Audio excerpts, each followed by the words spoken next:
A higher education watchdog group called the Foundation for Individual Rights in Education, or FIRE, recently released its 2021 list of the 10 worst colleges for free speech. The good news for North Carolina, none of this state's schools are included on that list. But we thought it would be good to check in with Jenna Robinson, president of the James G. Martin Center for Academic Renewal, for a status report on free speech issues on North Carolina's college campuses. Welcome back, Jenna. It's good to be here, Mitch. So we have talked over the years a number of times about free speech on North Carolina campuses, how things stand with speech codes, and the other is just the general climate for speech. Let's talk first about free speech codes. That's been an area where North Carolina has seen some improvement, right? Yeah, absolutely. It's good news on the speech code front. North Carolina is a leader in schools that have FIRE's green light rating, which means no codes that are clearly unconstitutional infringements on free speech.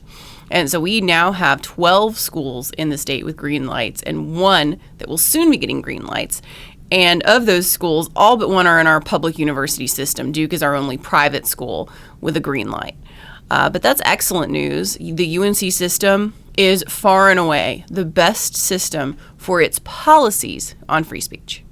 Why do you think that is? Was there a concerted effort in the system to do something about this? There absolutely was, and I think it started a very long time ago when the Martin Center worked with FIRE to actually get all of the schools in the state rated on free speech, and I think that was the first indication that we knew that change needed to be made. Years later, the General Assembly passed the Free Speech Act, and that Campus Free Speech Act was the catalyst that got a lot of our schools to start really looking at their speech codes. Prior to that act, UNC Chapel Hill had already gotten its green light, but it really took the legislative action for other schools to start looking at their codes. And so now we are in, like I said, a very good situation with the UNC system. And that is in terms of the policies that are formally in place dealing with speech. Right. That's one part of the story. Another part is just what is the climate like for free speech on campuses? Is that story as good or more of a mixed bad or bad? So we don't really know on most of our campuses. We only hear anecdotes, right? We don't have good data for most of our campuses, but we do have good data for UNC Chapel Hill because 3 professors there did a survey recently about the campus climate. And what they found out is that students think that professors in general do a decent job of trying to present both sides of an issue.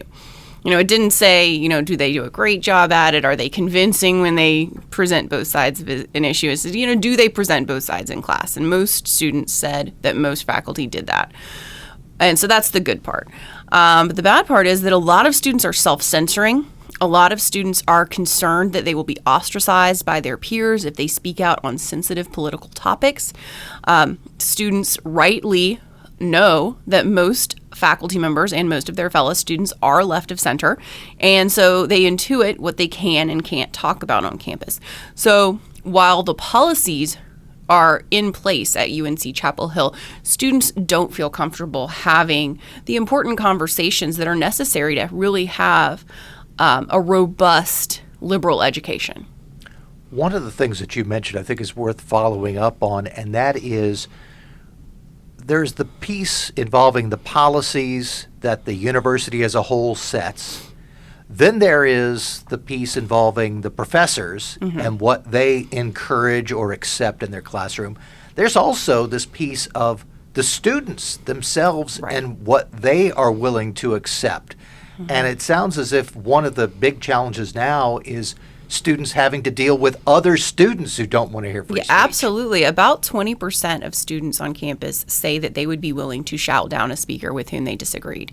And so obviously more information is needed, more education is needed about the value of the First Amendment. And in our Free Speech Act, it does say that freshman orientation should include information about a university's speech codes and the value it places on free speech. We don't know what the content of that training is on our campuses. We don't know if it is thorough enough in letting students know what to expect in terms of speech on campus. But I think you're right. We've got the policies right on most of our campuses, and right now the challenge is how do you change the campus culture to one that expects free speech?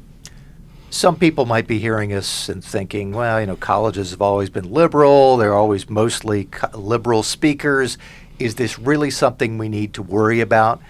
As someone who monitors colleges and the course of the discourse on campus, is this something we need to worry about?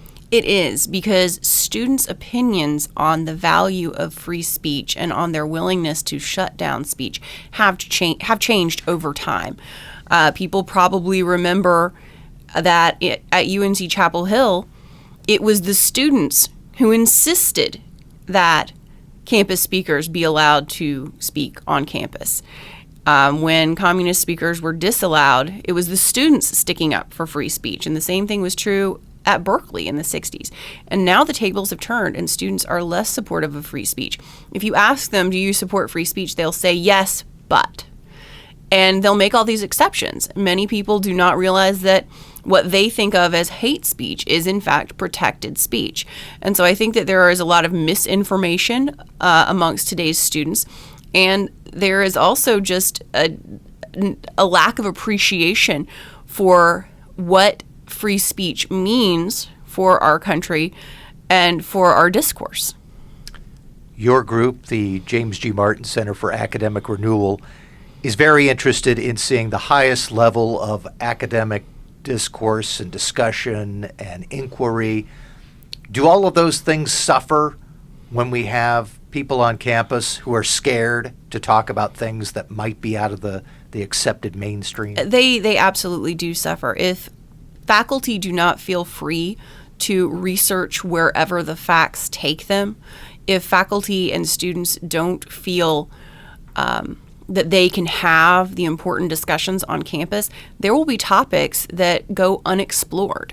And I think one of the things I saw recently is that many on the left now consider it a taboo to say that human nature exists. It's a blind acceptance of the blank slate, and so you can't have honest dialogue about the existence of human nature and what does that mean, what does that entail. And if you can't have a conversation like that on campus, you're really missing a lot about of what liberal education should be like. Jenna Robinson is president of the James G. Martin Center for Academic Renewal. She and her colleagues write on topics like this and other higher education issues. You can find their work where? At jamesgmartin.center. Thanks so much, Jenna. Thanks, Mitch.